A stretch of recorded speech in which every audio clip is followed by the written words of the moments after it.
pledge. I commit to be vigilant and bear in mind at all times the risk to myself and my colleagues from COVID-19. I promise to take all necessary precautions that prevent the spread of this deadly virus. I promise to follow and encourage others to follow the key COVID appropriate behaviors, to always wear a mask, face cover, especially when in public places, to maintain a minimum distance of 6 feet from others, to wash my hands frequently and thoroughly with soap and water. Together, we will win this fight against COVID-19.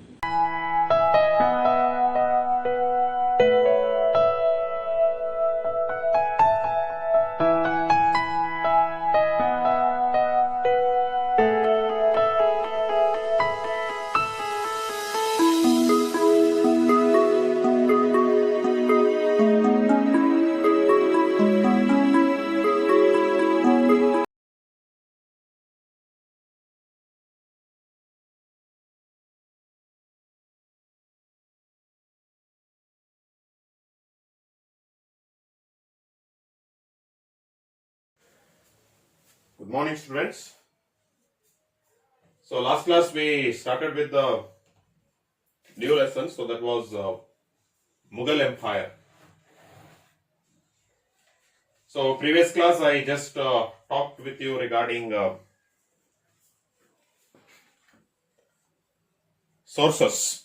So in that 4 important sources I had discussed in the previous class. So today's class we will start with the new concept, so that will be Mughal administration. So before I just go with the Mughal administration, I would like to give a political history or a political background for this Mughal Empire. So as you all know, the founder of this Mughal Empire is Babur, who established this Mughal Empire in 1526. So 1526. So he established after the battle of Panipat, so with Ibrahim Lodi. So defeating Ibrahim Lodi. So in 1526, the foundation of Mughal Empire was done by Babur. So Babur almost for 4 years he ruled. After that, in 1530, the kingship was passed to his son. So that was Humayun. So from Humayun's, we always call Humayun as a luckless leader, because almost the 30 years he has ruled, but there was no any gaining or establishing or expansion of this Mughal administration. So we could not see it. But after that, in 1556, after the death of Humayun, the kingship was passed to one of the most important personality or most important king. So that was Akbar. So when I talk about the Akbar, so Akbar started taking the kingdom under his control from 1556. Actually, when 1556, when he became a king, he was actually, the age was just 13 years old boy he was. Okay, so at that time, the threat to this Mughal Empire was from the personality who is called as Himu. So Himu was one of the personality who was now and then who was having an intention and who was having idea of occupying this Mughal Empire. So now and then there was the battle between this Himu. So in Panipat, one of the battle was fought in 1556. Second battle of Panipat. First battle was in 1526. Second battle of Panipat takes place between the Himu and between the Akbar. And Akbar was just a 13-year-old boy he was. So that is the reason. So he was helped by one of his teacher, who is known as the teacher of Akbar. So that was Bahram Khan. So with the help of Bahram Khan and the Akbar, so both the personalities in 1556, in the second battle of Panipat, the Himu was defeated. After that, after the second battle of Panipat, almost till Akbar turns into 18 years. Till he turns into 18 years, almost the Mughal Empire was under the control of Bayram Khan, the teacher of, Akbar. So at the age of 18, when Akbar thought of taking the kingship, so he felt that Bayram Khan, keeping the Bayram Khan and ruling the Mughal, so he felt very difficult. So that is the reason. So Bayram Khan was killed by Akbar. So by killing Bayram Khan, so Akbar comes, takes up the kingship of, Mughal Empire. So at the age of 18. Okay, so like that, Akbar's journey starts from the age of 18. So during that time, so there are, many many conquests he has done it. So 1561, Malwa was conquered. Then after that, the many places, Kabul was, annexed to the Mughal Empire. Then Bengal was annexed in 1576. So like this, many places, many battles, everything he has fought it. But Akbar is well known for, the system or the thing which he followed. So during the time of, his kingship, that was for the foundation of Mughal. So the Rajput alliance he was made. Okay, the Rajput alliance system he started making, so which became a foundation for, for the Mughal Empire. Okay, Mughal and Rajput alliance system we call it. Okay, so with that, so he made the alliance system and he started to have the rule. So like that, slowly he introduced a matrimonial marriage alliance system. Matrimonial alliance system also he introduced. So almost many the places with the matrimonial alliance system, that is marrying different the princes of different kingdoms. So by marrying it, so he started to keep under the control of their places. But for the Rajput states, okay, the Rajput kings, so there were the three conditions were there. So firstly, regular payment of tribute, even though they are being under the control of alliance system, but regular tribute to the Mughal king they have to pay it. Then second one is the maintenance of the imperial army. To that also they have to pay it. So maintaining the army of an Rajputs also they should have to accept it. Then the Mughal coins, circulations of Mughal coins in their territory also should take place. Okay, the Mughal coins also should have the circulation in the Rajput kingdoms also they should. So like this, keeping several conditions, so he began his rule. So very successful king he was, almost from 1556 to 1605. So his rule started to take place. Then Akbar is very famously known for his two systems. One is the religious system of Din Hilahi, one system he had introduced. Then Mansabdar system. Okay, first such system in India, we are having it. So like this, these two systems we are having it. That when we talk about the military administration and social administration, we will talk about these two concepts. Okay, so like that, Akbar was ruling on almost the last days, 1602, the death of Akbar takes up. After that, so his son, Jahangir, so take up the kingship. And as you all know, after Jahangir, the kingship, we are having Shah Jahan. Then after Shah Jahan's kingship, we are having Aurangzeb. After Aurangzeb, the Mughal emperor goes under the control of the later Mughals. So till Aurangzeb, who ruled the Mughal empire, we call them as an early Mughals. That is Babur, Humayun, Akbar, Jahangir, Shah Jahan and Aurangzeb. 6 kings are known as early Mughals.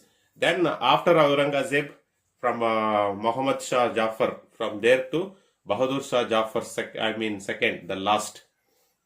Okay, so last king. So we call them as later Mughals. So like this, Mughal empire lasted for almost 3 centuries. So from 1526 to 1857. 1857 was the decline of Mughal empire. That is Bahadur Shah Jafar II, the last king, where British people conquer our country when the Mughal king Bahadur Shah Jafar II was there. So Bahadur Shah Jafar II's death takes place in 1868. So with his death, completely the Mughal Empire, declined in the country. Okay, so that's the political history of Mughal Empire, which we are having it. We are not going about in detail, but we will go in detail in the system of administration, Mughal administration, one of the most important topics, so which we are going to see now. When we talk about the administration system of Mughal, there are several administration systems. That is central administration we are having, revenue administration we are having, then military administration we are having, then we are having the judicial administration, social administration. So like this 5 administration systems, so we are going to talk in this particular concept. So in that today's class, just I am going to talk about the 2 administration systems. So we are going to see in today's class. That is, one is central administration and the revenue administration. So we will see. So when we talk about the central administration, so it was being said that the king, so king was the absolute ruler of executive and legislature. He is a lawmaker and he is a person who executes the law. Okay, so lawmaker as well as executing the law. So that position was given to the particular person. So that was king. Okay, that is the one thing. Then second one was the king was assisted by. Okay, the king was assisted by. So there are important officers, they are called 5 important officers. Okay, one is Wakil, so that is Prime Minister. Then Diwan, Finance Minister. So Mirbakshi, that is Paymaster. Then next, the 4th one we are having, that is Sudari C. Sudhar, that is a religious advisor. Then Chief Qazi, that is Chief Justice. So these are the most important 5 ministers who were assisting the king in the Mughal court. Okay. Then afterwards, if you see, the Mughal Empire was divided into Shubhas or province, we call it. Okay, province. Number of province. Okay. And each province was placed under a head who is known as Beda. That is nothing but governor. Okay. Each province are placed under a governor separately. And that was placed under a governor, or we call it a Subedar. Then Shubha was divided into, the sarkas. Okay, each province was divided into sarkas. Sarkas is nothing but district. Each province. Okay, and the sarkas were subdivided into, that is Paraganas. Okay, for the local administration. The districts were subdivided. Okay, district were subdivided into Paraganas. And each Paraganas were having number of villages. Minimum 10 to 12 villages were having for one Paraganas. For the local administration purpose. Okay, so this is how the administration was divided. Province was divided into Sarkar. Sarkar were divided into Paraganas, and Paraganas were divided into Paragana was consisting of number of villages. Okay, why this division was there means it's only for the purpose of the systematic administration. For that purpose only, this concept was practiced by Akbar, at the time of Akbar. Then the administration of city or town was placed under the control of Kotwal. So that is the local leader. Okay, city and town was under the control of the local leader, so who is called as Kotwal. So his role, or his main role, if we see, the Kotwal is the main role. So he is going to play the 3 important roles. Okay, the Kotwal will be playing in 3 important roles. So one is magistrate, then he will be also the police commissioner, and also he is a mayor. Okay, for city and town, he will be playing 3 roles. One is magistrate, then another one is police commissioner, and another one is mayor. So like this Kotwal will be playing as the 3 important role in the city or town for the administration purpose. Okay, So this is the central administration of, Mughal Empire, which we are having it. The next one we go to revenue administration. Major source of revenue was the land. Okay, land revenue was a major source to them, and the revenue was based on the land survey. Okay, the survey of the land was done. So when they do the survey of the land, so they classify the land, the land into three types, three groups. So the three types of lands were like good land and average land and as well as bad land. So like this they do it. Okay, good land, average land and bad land. So like this three classifications will be made when they do the land survey. And for the based on the classification, the survey was fixed.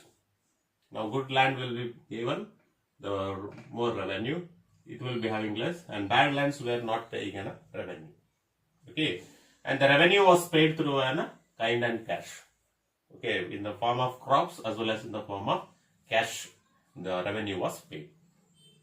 Then here if you see, the land revenue was fixed based on the productivity. Okay, that is the productivity, based on the productivity the revenue was fixed, means that is only shows the classifications of a land to us.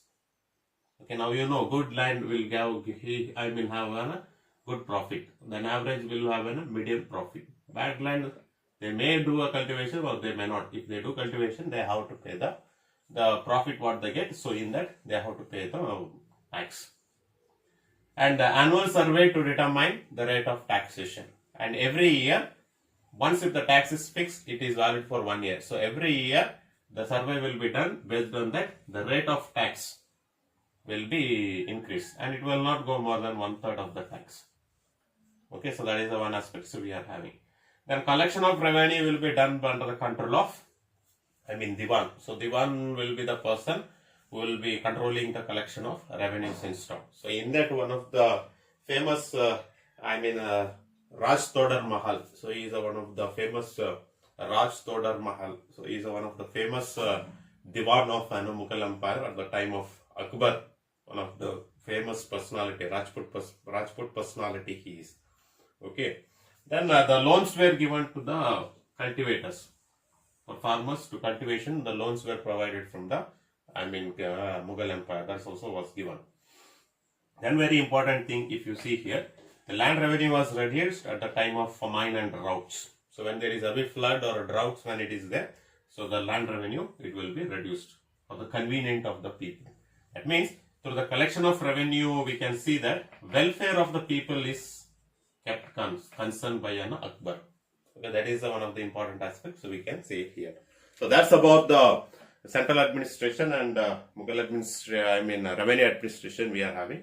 So next class, so we will go with some more the administrative system. So till here, you can go through it. Thank you.